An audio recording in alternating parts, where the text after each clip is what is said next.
요한복음 4장 3절로 9절 말씀 찾았으면 제가 대신해서 읽어드리도록 하겠습니다. 유대를 떠나서 다시 갈릴리로 떠나가실 때에 반드시 사마리아를 통과하여야 하므로 그때 수가라 하는 사마리아의 도시로 가시는데 이곳은 야곱이 자기 아들 요셉에게 준 땅의 구역에 가깝고 당시 거기에 야곱의 우물이 있더라.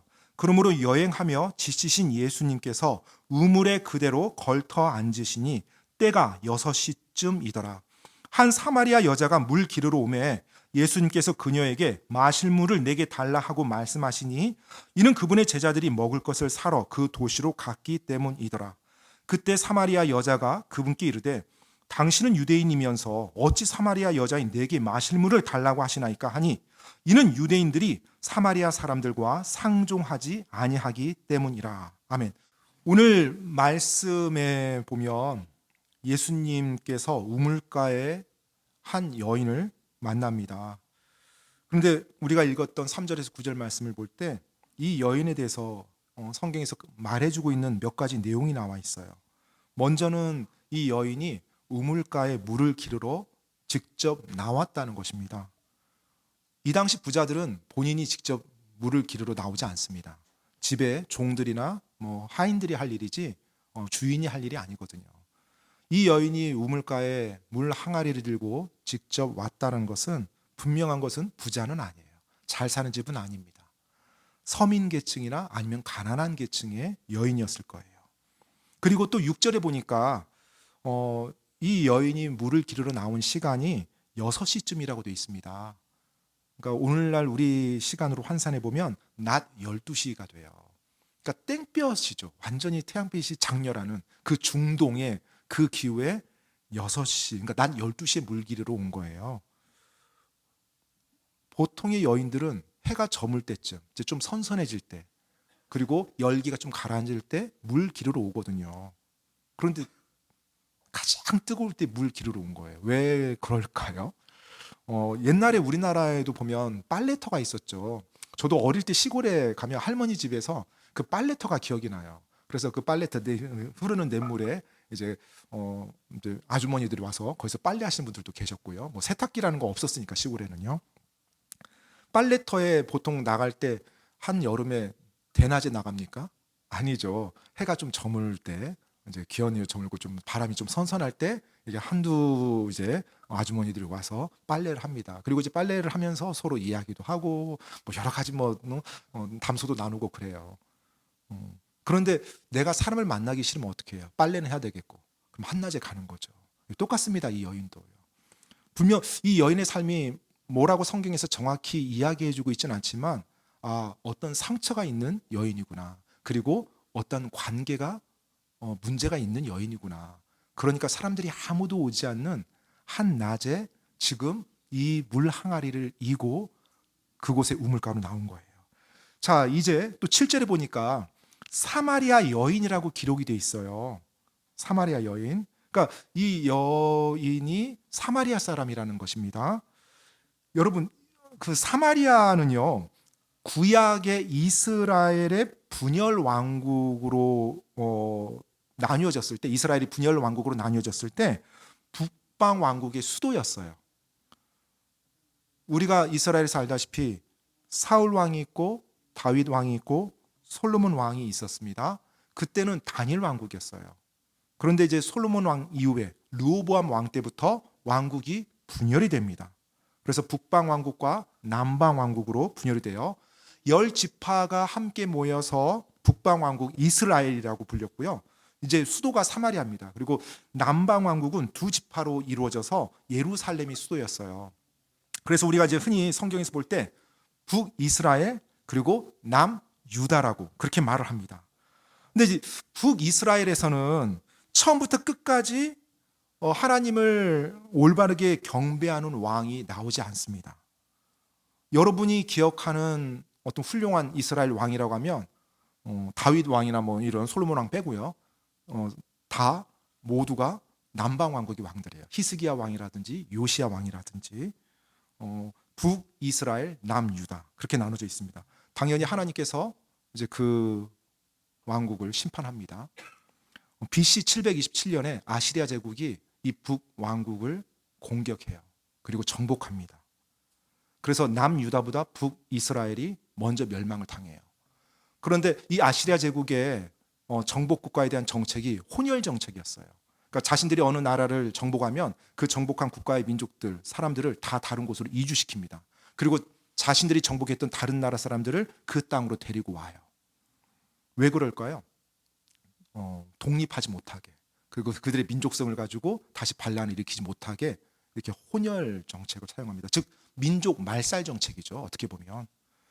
그래서 아시리아 제국이 이 북이스라엘을 정복했을 때 역시 마찬가지로 모든 고위, 지도자들, 또 잘 사는 사람들, 주로 그런 사람들을 다 데려갑니다. 그리고 그 땅에 가난한 자들만 남겨두고, 그리고 또 이교도들, 이방 사람들을 그 땅으로 다 데려와요. 그래서 생긴 혼혈 민족이 바로 우리가 오늘 본 사마리아인들이에요. 그러니까 사마리아인. 그러니까 반은 이스라엘 피고 반은 이교도 피입니다. 그러니 그 밑에 있었던 남유다, 여전히 이스라엘 정통 피를 가지고 있는 사람들이죠. 이 사람들이 볼 때 이 사마리아인들이 어떻게 보였을까요? 배교한 사람들, 또 우상 숭배와 범벅이 된 사람들, 그리고 우리와 같은 정통 피가 아닌 혼혈 민족, 이런 식으로 멸시한 거예요. 그래서 이때부터 사마리아 사람들과 이 유대인들, 유다 사람들 사이에 갈등이 일어납니다. 그리고 얼마 이제 시간이 또 지나서 이 유다 왕국도 멸망당하죠. 바벨론 제국에 끌려갑니다. 그리고 나중에 다시 와서 이들이 성전을 예루살렘에서 건축할 때 사마리아인들이 함께 하려고 하는데 유대인들이 너희는 우리와 함께 할 수 없다고 거부해요. 그러니까 이제 이 갈등이 점점 더 극심해져 갑니다. 그리고 나서 결국에는 사마리아 사람들 역시 자신들도 하나님을 경배한다고 하니 하나님 경배하는 장소를 그리심산이라는 산에 하나님 경배하는 장소를 만들어요. 그리고 그곳에서 하나님을 경배하는 모든 걸 똑같이 다 진행합니다. 그러니까 이제 이스라엘의 사마리아의 그리심산에서 하나님께 대한 경배가 이루어지고 있고요. 또 예루살렘에서 하나님에 대한 경배가 이루어지고 있는 거예요. 그러니까 유다 사람들, 유대인의 입장에서는 이 사마리아 사람들이 얼마나 우습겠어요. 하나님을 올바르게 섬겨야 되는데 자기들이 산 하나 정해서 자기들이 경배한다고, 그리고 그 산에 정통성을 부여하는 거예요. 예를 들면 아브라함이 이삭을 데리고 와서 하나님께 희생물을 드렸던 곳이 바로 그리심산이다. 이제 그리심산이거든요. 이 산이다라고 하고, 또 노아의 방주가 안착된 곳이 이 산이다라고, 다 거짓말이죠. 근데 그런 거짓말로 자신들의 하나님을 향한 경배에 정당성을 부여하는 거예요. 그러니까 이런 내용을 들었을 때 유대인들이 얼마나 멸시했겠어요. 그래서 사마리아인들과는 상종을 안 하는 겁니다. 그러니까 사마리아인이라는 말만 들어도 이 사람들은 치가 떨리는 그런 사람들이었어요. 유대인들이요. 바리새인들 중에, 유대인들 가운데 바리새인들 중에 이런 사람들도 있었대요. 부활의 때 어떤 사마리아인들도 일어나지 않기를 기도합니다. 이런 식으로요. 그러니까 너무 극단적이지 않아요? 하나님의 사랑이란 거 없는 거예요. 그 정도로 멸시했어요. 왜요? 자신들이 경배하는 하나님을 그릇되게 경배한다고. 그리고 자신들은 정통 유대인, 이스라엘의 피를 가지고 있고 저들은 혼혈 민족이니까. 이런 민족적인 차별과 적개심이 극도로 이루어졌던 때가 바로 예수님 당시였어요. 자, 이제 이 사마리아인들이 사마리아 지역에서 살고 있습니다. 예수님께서 지금 유대 지역에 살고 있어요. 유대 지역에서 이제 갈릴리 지역으로 올라가시려고 해요. 그러면 앞에 제가 이제 여러분 입장에서 지도를 한번 다시 그려봅니다. 지중해가 여기 있어요. 지중해가 있고 위쪽에 갈릴리 지역이 있습니다. 그리고 그 아래가 사마리아 지역이 있고요. 그리고 그 아래가 유대 지역이 있어요. 그리고 갈릴리 지역 옆에 있는 호수가 갈릴리 호수예요. 갈릴리 호수에서 요르단강이 쭉 흐릅니다. 밑에 사해 바다라고 하는 사해 호수가 있어요. 그러니까 유대 지역에서 갈릴리 지역으로 가려면 어떻게 가면 돼요? 사마리아를 통과해서 가는 게 가장 빠르고 쉬운 길이에요. 그런데 유대인들이 사마리아인들을 상종하지도 않아요. 사마리아인들을 미워합니다. 그러니까 어떻게 갔을까요? 사마리아 지역을 피해서 가요. 그러면 지중해 쪽으로, 연안 쪽으로 해서 이렇게 가든지, 아니면은 요르단강을 건너서 위로 가서 다시 요르단강을 건너든지, 훨씬 더 힘들고 훨씬 더 시간도 많이 걸리고 더 많은 경비가 들 거예요. 그럼에도 불구하고 그 길을 선택해요. 왜요? 사마리아인들 싫거든요. 저 사람들 땅에서 먹기도 싫고 보기도 싫고 말하기도 싫고 이 정도였어요. 그런데 오늘 예수님께서는 어떻게 하세요? 그 사마리아를 통과하여야만 한다고 했어요. 자, 요한복음 4장 3절로 4절 말씀 읽어드리겠습니다. 유대를 떠나서 다시 갈릴리로 떠나가실 때 반드시 사마리아를 통과하여야 하므로. 누가 지금 반드시 사마리아를 통과해야 한다고 말씀하고 있어요? 예수님께서요. 예수님께서.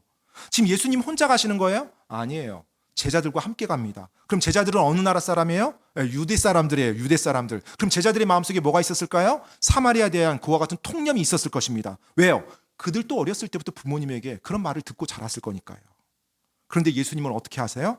반드시 사마리아를 통과하여야 한다라고 했습니다.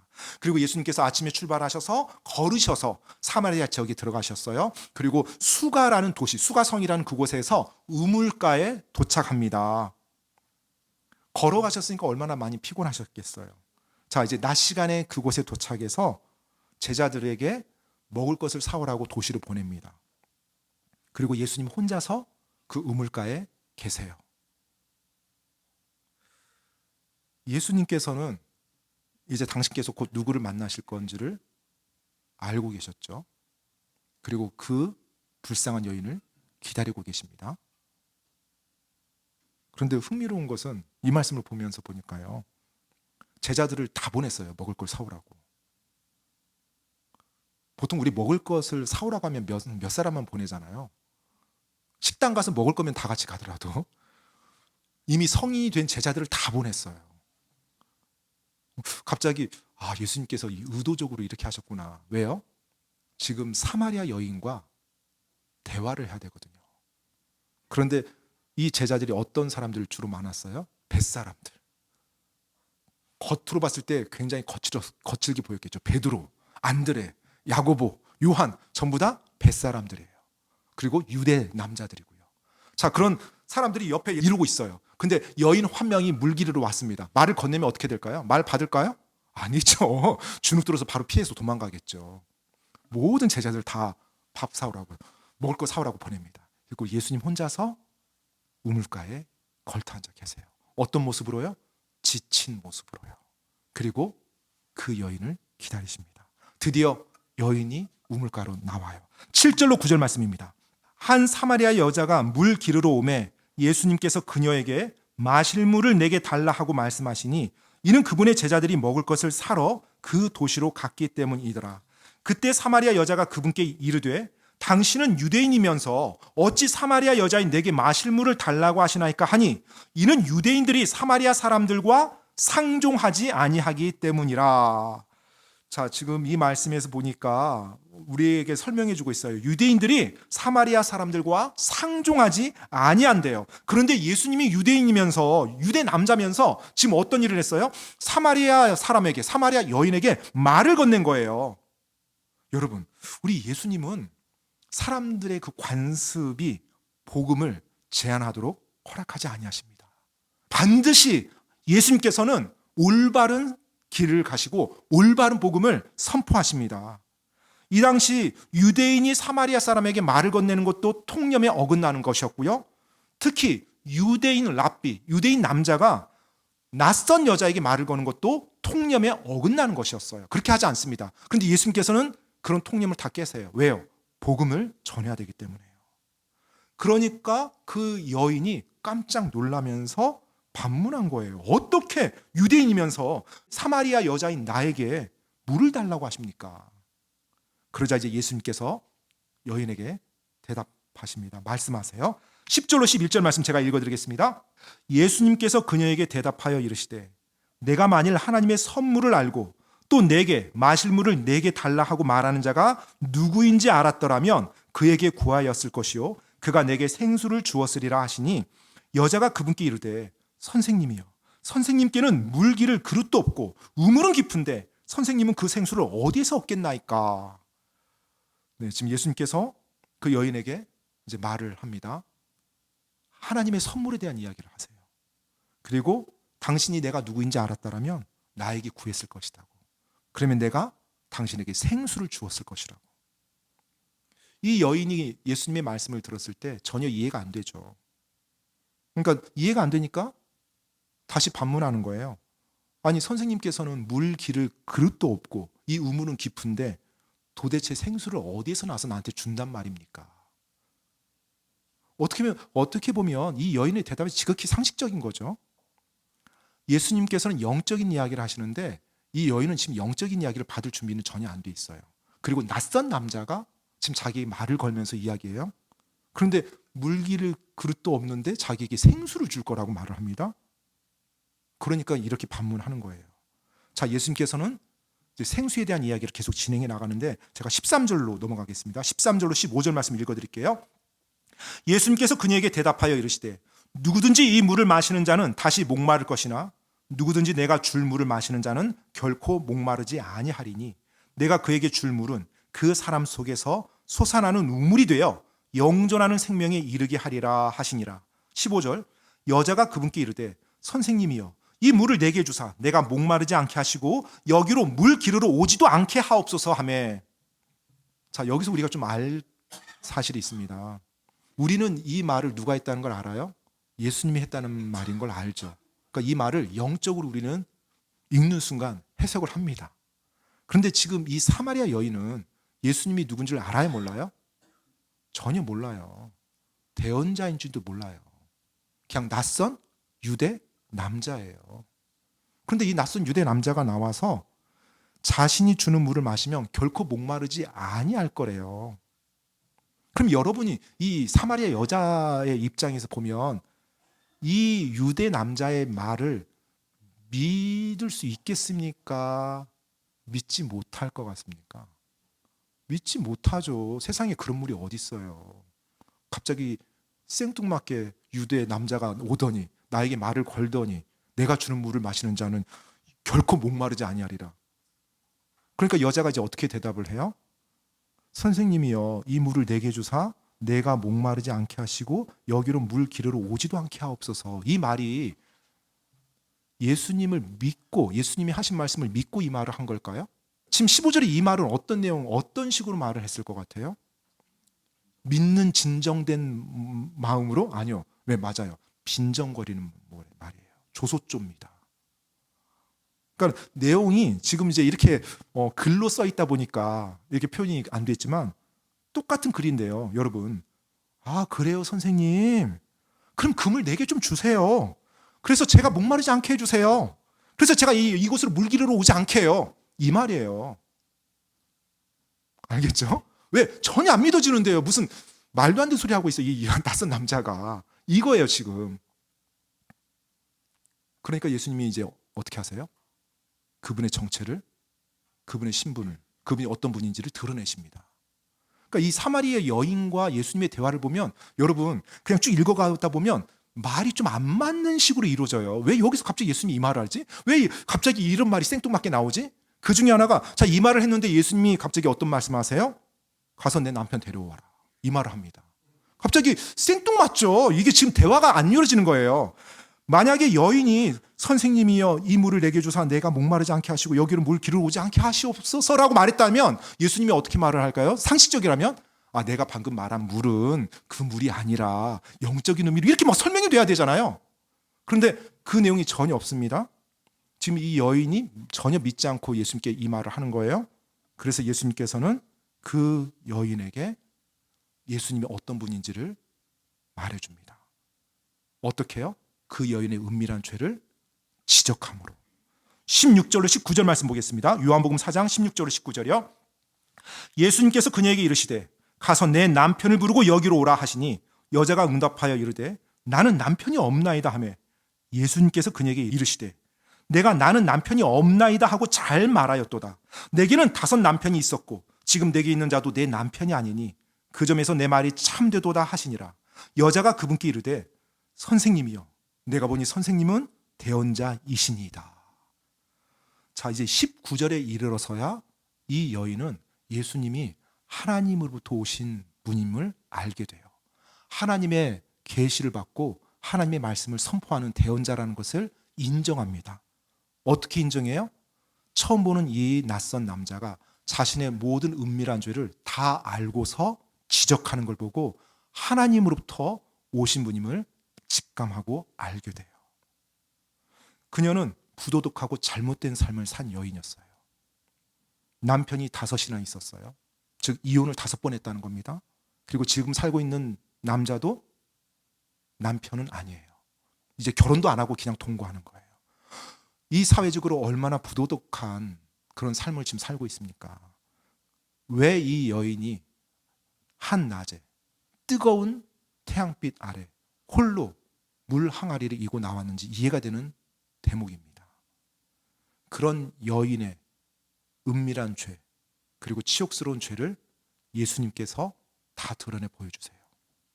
왜요? 이 여인이 예수님이 누군지를 아셔야 되고, 그리고 두 번째, 이 여인이 지금 자신이 심각한 죄 가운데 살고 있다는 것을 알아야 되니까요.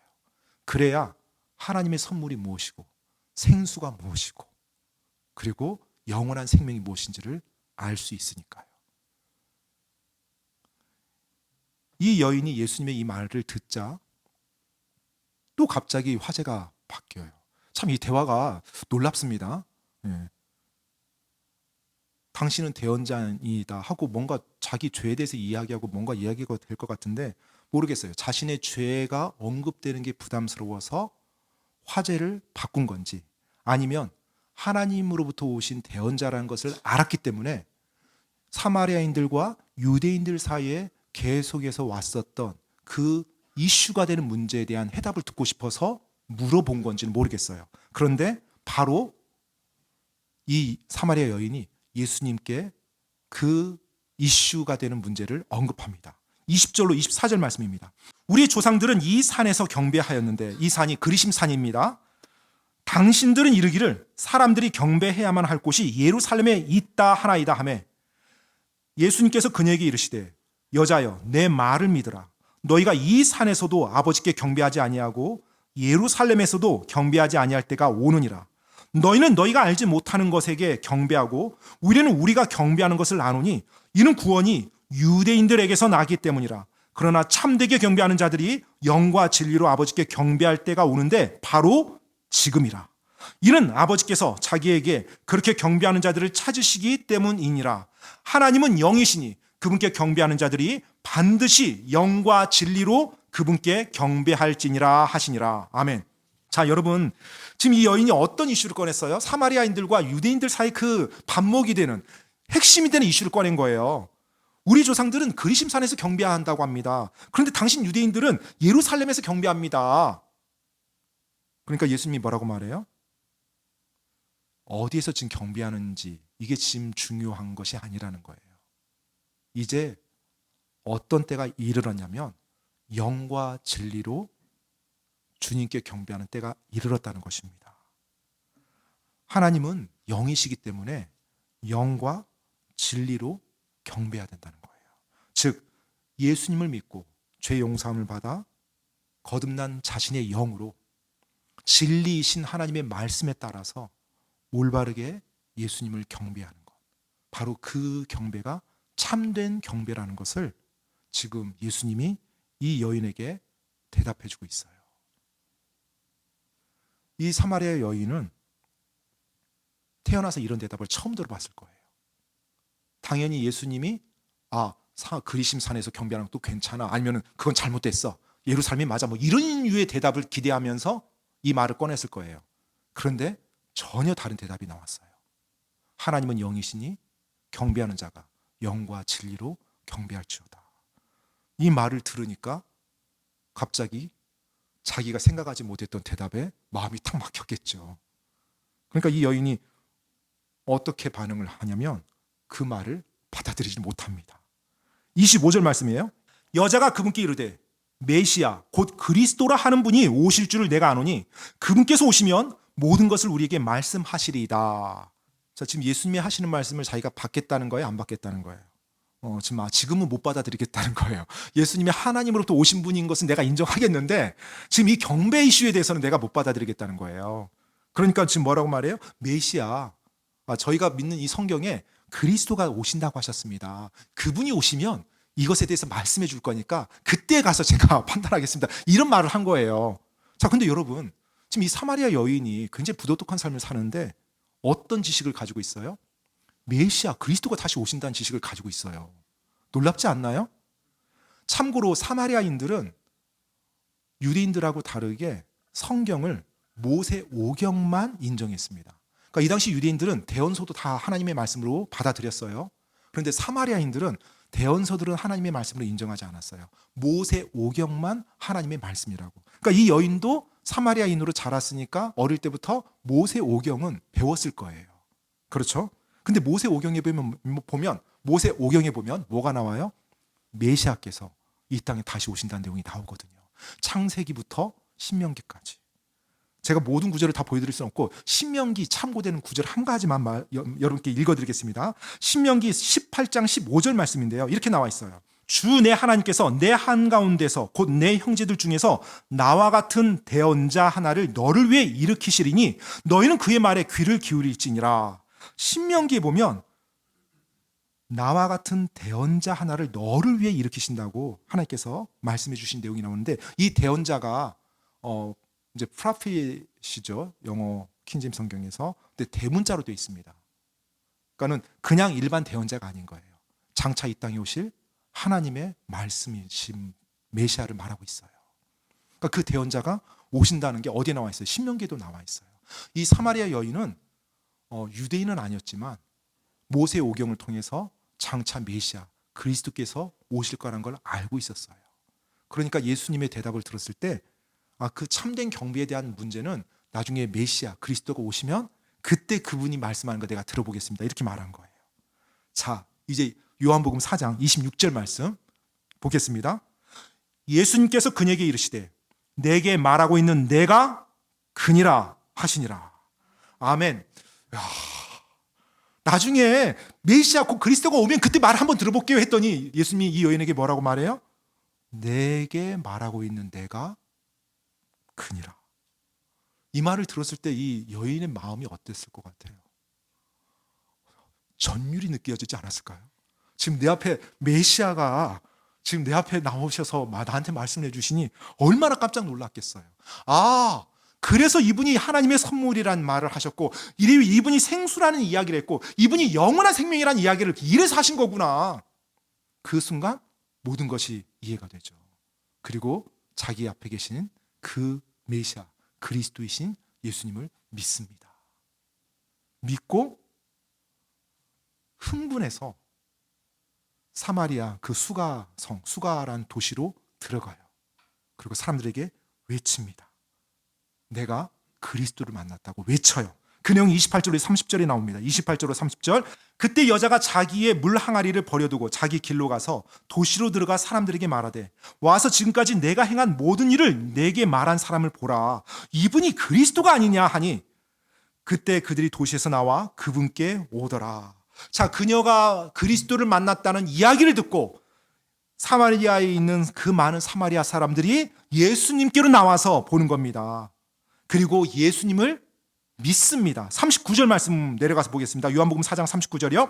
그 도시의 사마리아 사람들 중 많은 이들이 그 여자가 증언하는 말, 즉 지금까지 내가 행한 모든 일을 그분께서 내게 말씀하였다 하는 말로 인해 그분을 믿더라.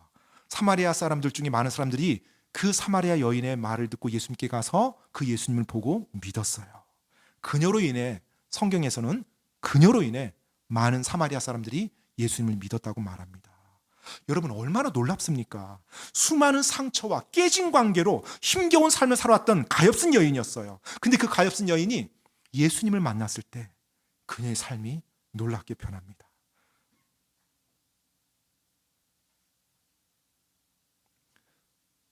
이 당시 이제 제자들이 먹을 걸 사가지고 왔죠. 아마 제자들은 상상도 하지 못했을 거예요. 사마리아 사람이 구원받을 것이라는 그 사실을요. 예수님께서 왜 구태여 사마리아 지역을 통과해서 가시려고 하실까? 아마 마음속에 의구심이 있었을 것입니다. 그런데 일단 예수님을 따라서 같이 사마리아 지역으로 들어갔어요. 사마리아 사람들이 예수님의 말씀을 듣고 구원받을 것이라고는 상상도 못했어요. 서로 다른 종교관 때문에, 서로 다른 이념 때문에, 서로 다른 민족성 때문에, 또 그들이 가지고 있었던 편견 때문에 사마리아인들과 유대인들은 서로 적대심을 가지고 있었거든요. 예수님의 제자들이었던 유대인들, 그 유대인들이었던 예수님의 제자들, 그들 역시 사마리아 사람에 대해서 어떤 호감을 가지고 살지는 않았을 거예요.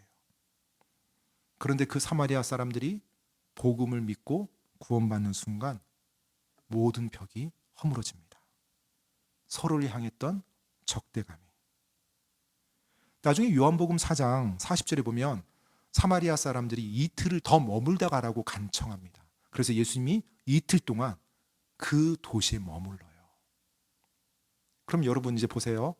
보통의 유대인들은 그 사마리아 지역을 가능한 한 빨리 지나간다 할지라도 빨리 지나가려고 하는데 이틀을 그 도시에서 머뭅니다. 그리고 누구랑 시간을 보내야 돼요? 유대의 남자들이 사마리아 사람들과 시간을 보내요. 이틀 동안 먹고 자고. 여러분 그 모습을 한번 생각해 보세요. 원래 이들은 어떤 관계였어요?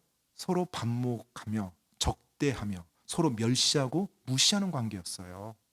그런데 그들이 구원받은 사마리아인들과 구원받은 유대인들이 서로 친절히 대하며 같이 예수님을 찬양하고 같이 예수님을 높이고 또 예수님의 말씀을 같이 듣고 얼마나 아름다운 모습입니까?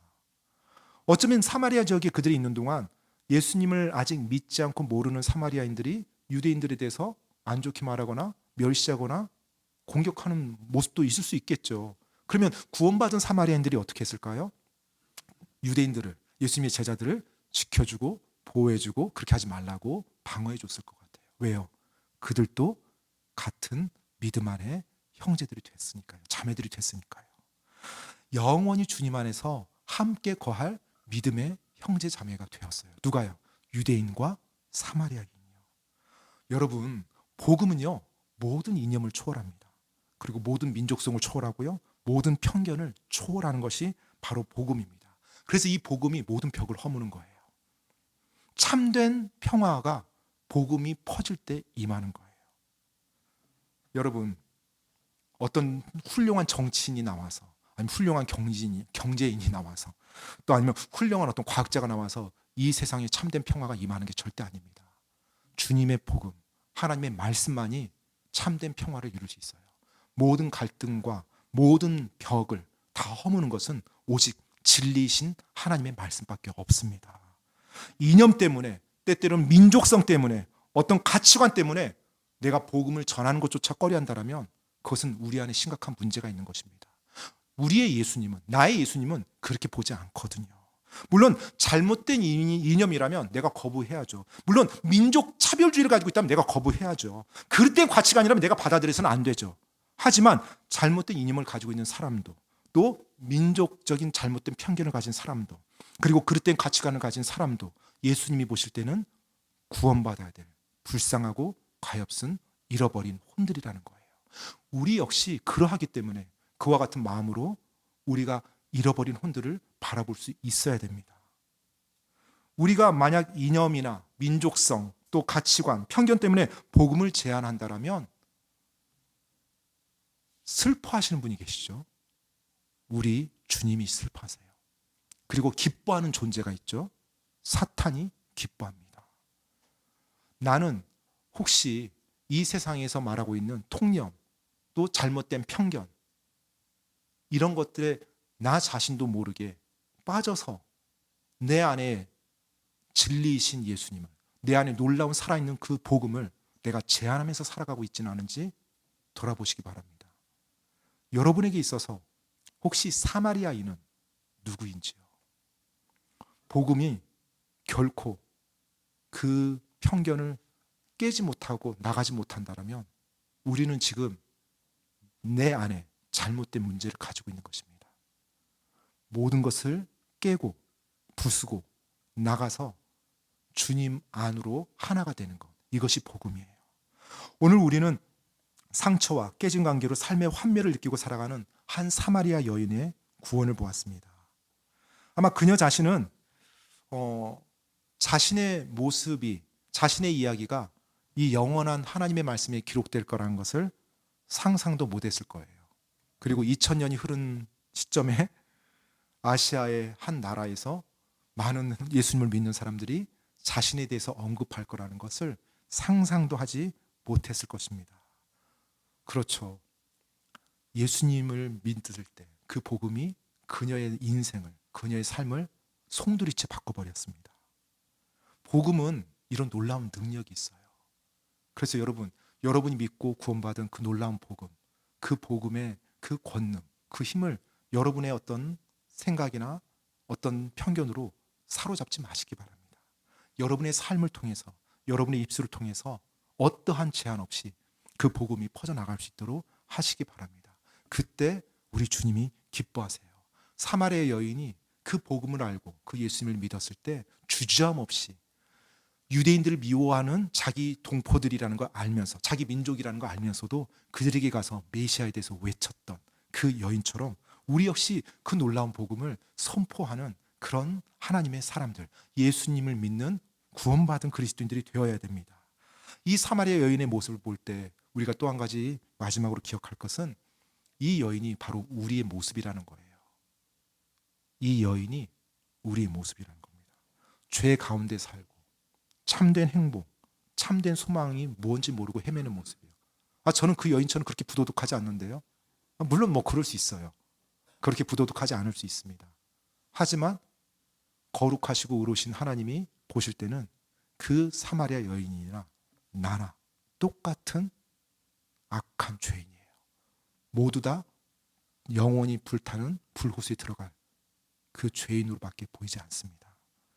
내 안에 겉으로는 그 여인처럼 부도덕하지 않은 모습으로 산다 할지라도 악취나고 구더기가 들끓는 죄로 가득해 있거든요. 그런데 예수님의 보혈로 그것이 씻겨져서 하나님이 나를 의롭다고 칭해 주시는 것입니다. 그래서 여러분, 그 놀라운 은혜를 받고 예수님을 믿게 된 그 사마리아 여인이 지금 이 시간을 살고 있는 여러분과 저의 모습이라고 이해하시면 돼요. 바로 그 여인에게 찾아왔던 예수님이 여러분과 저에게도 삶의 어느 시점에 찾아오신 거예요. 그래서 그분의 놀라운 사랑과 그분의 놀라운 복음을 알게 해주신 것입니다. 그리고 참된 소망을 가지고 살아갈 수 있게 해주신 거예요. 사랑하는 성도 여러분,